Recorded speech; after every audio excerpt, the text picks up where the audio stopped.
स्वागत। मी अरुण सय्यद। मी आज आपल्याला दाखवत आहे की लातूर महानगरपालिका स्वच्छता जे करत आहे ते घंटा गाड्या जे आहेत ते आपण माझ्या पाठीमागे बघू शकता। हे सगळ्या गाड्या लागलेल्या आहेत। काय दयनीय अवस्था आहेत त्याची तर मी आपल्याला सांगणार आहे। माझ्यासोबत भाजपचे तिन्ही कार्यकर्ते आहेत। सांगा सलीम भाई, कशा पद्धतीची परिस्थिती आहे या गाड्यांची, काय अधिक माहिती सांगा।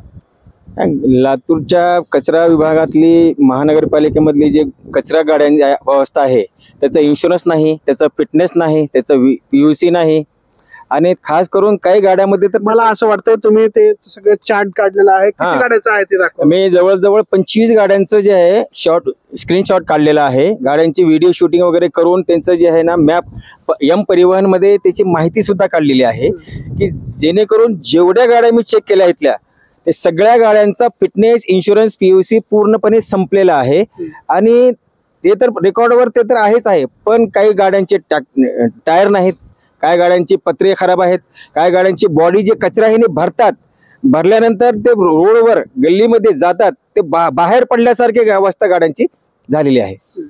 कुठल्या कुठल्या गाड्या आहेत हे आढळून आलेल्या आपल्या? कुठल्या कुठल्या पासिंगच्या गाड्या आहेत?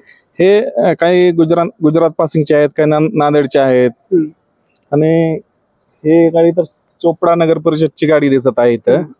अनेक नगरपालिकेच्या गाड्या इथे या ठिकाणी दिसत आहेत। माझ्यासोबत आचार्यजी आहेत। सांगा कशा पद्धतीची परिस्थिती आहे आणि कुणासोबत खेळलं जाते? याला गाड्या चालवत असेल त्यांना सुद्धा हे काय माहिती का, लातूरच्या जनतेशी महानगरपालिका आणि अशोका एंटरप्राइजेस खेळत आहे।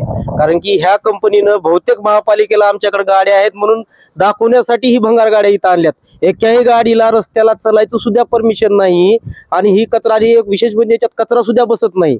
आज तुमच्या चॅनलची बातमी आम्ही दुपारी बघितली आणि आज आम्ही सगळ्या लातूरमध्ये फिरत असताना ही आम्हाला परिस्थिती अनुभवली। आम्ही स्वतः ऍप मधून सगळ्या गाड्याचे स्क्रीनशॉट काढून फिटनेस चेक करण्यात आले। असं दिसून आलं की ही कंपनी लातूरच्या जनतेशी खेळत आहे। आता हीच आपल्या लातूरचा माणूस ड्रायव्हर म्हणून आपलाच माणूस आहे, तो गाडी घेऊन जर गल्लीबोळात गेला आणि काही इन्सिडेंट झाला त्याला जबाबदार कोण? महापालिकेच्या सुद्धा गाडीचं इन्शुरन्स फिटनेस नाही 18 पासून। ही अशी दयनीय अवस्था आहे। ह्याला कारणीभूत हे ठरवणारे अधिकारी आणि प्रशासन आहे। तरी माझी नवीन आयुक्त मॅडमला एक विनंती आहे, त्वरित यावर ऍक्शन घ्यावं आणि ही आम्ही पूर्वी याच्या आधी स्कॅनरचं ही उचललं होतं। ही कंपनी फक्त घरोघरी जाऊन स्कॅनर मारते, कचरा उचलत नाही। अशी ही परिस्थिती आम्ही महापालिकेच्या निदर्शनात आणून दिली। फ्रॉड आहे। आता ह्याच्यात तर सगळ्यात मोठं की ह्या गाड्याचं एकही गाडी तुम्ही ह्यांची GJ01 अशा कंपनीच्या जेवढ्या बी आणल्या त्यांनी नंबरच्या गाड्या एकही चालू कंडिशन मधली नाही। फक्त लातूर महानगरपालिकेच्याच गाड्यामध्ये ही कंपनी कचरा उचलली आहे। म्हणजे बघा किती मोठा फ्रॉड आहे ह्या लातूरच्या महापालिकेशी आणि जनतेशी ही खेळत आहे। मात्र सगळे पैसे उचलले आणि कंपनी सर्व पैसे उचलले। कंपनीला बहुतेक माझ्या मतानं चांगल्या लोकांचा वरदहस्त असल्याशिवाय एवढं मोठं कारस्थान होऊ शकत नाही। तरी यावर त्वरित ऍक्शन होऊन चांगली सुविधा मिळावी ही विनंती। निश्चितच लातूरकरांचेच हे जे ड्रायव्हर असतील, जे किन्नर असतील ते गाडी चालवत असतात, परंतु त्यांच्या जीविताचा धोका आहे असं म्हटलं तर ते चुकीचं होणार नाही। कारण की जे महापालिकेचे गाड्या आहेत तेच चांगले आहेत असं म्हटलं तरी ते चुकीचं होणार नाही। ते देखील त्याचं फिटनेस नाही, इन्शुरन्स नाही, PUC नाही, कसल्याच पद्धतीचं त्याचं RTO मध्ये ते फिटनेस मध्ये बसत नाहीत।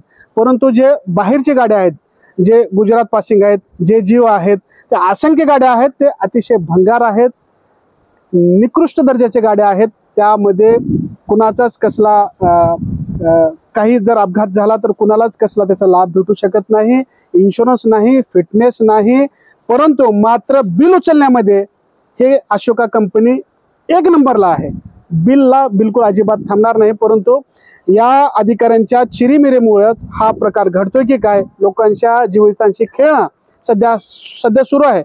लोकांच्या म्हणण्यापेक्षा जे ड्रायव्हर असतील त्यांचंच पहिले जीवितांशी खेळणं चालू आहे असं म्हटलं तर ते ही चुकीचं होणार नाही। कारण की जे गाडी चालवत असतील तर ते शेवटी माणसंच आहेत ना, तेच गाडी चालवतात। त्याच गाड्यांना जर अशा पद्धतीची परिस्थिती असेल, अहो अक्षरशः हेडलाईट नाहीत। मी आपल्याला जवळून दाखवतो की काय परिस्थिती आहे गाड्यांची। तुम्ही गाड्यांची परिस्थिती पहा। गाडीचा नंबर प्लेट नाही, हा बघा नंबर प्लेट नाही। ही गाडी कुठली आहे? चोपडा नगर परिषद म्हण आणि MH26 आणि याची जर बॉडी बघितली तर कसल्या पद्धतीचं किती बसत असेल याचा कचरा?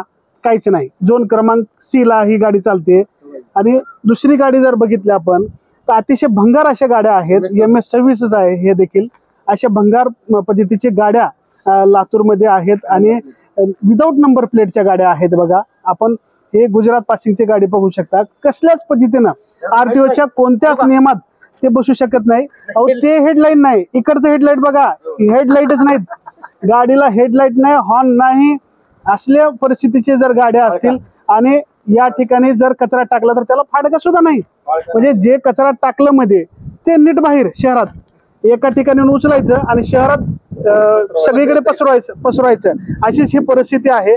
असं म्हटलं तर तेही चुकीचं होणार नाही, कारण की आपण जे कचरा मुक्त लातूर करायचा प्रयत्न करत आहोत सगळेजण मिळून, ते कचरा मुक्त लातूर होईल का नाही माहित नाही.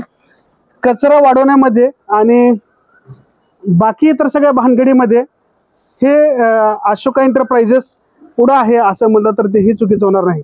गाड्यांची अवस्था आपण पाहू शकता कशा पद्धतीचे मागचे हे जरी आहे, इन्शुरन्स नाही गाड्यांना, कसली परिस्थिती आहे, नंबर नाही, रेडियम नाही, कोणत्याच नियमात या गाड्या बसतील असं म्हटलं तर तेही चुकीचं होणार नाही. आयुक्त मॅडम यांच्याकडे सगळ्यांचं लक्ष लागलेलं आहे की काय कारवाई करतील आणि कशा पद्धतीने कारवाई करतील, कारण की अनेक गाड्या जे आहेत ते गाड्यांचं इन्शुरन्स नाही, परंतु नवीन जे आयुक्त मॅडम आलेले आहेत त्यांच्याकडून बरेच लोकांची अपेक्षा आहेत. त्या सगळ्या गाड्या असतील किंवा अशोका एंटरप्राइजेसच्या घंटा गाड्या असतील याच्यावरती कारवाई होणार का याकडे सर्व लातूरकरांचं लक्ष लागलेलं आहे. हारून सय्यद, न्यूज तडका, लातूर, महाराष्ट्र.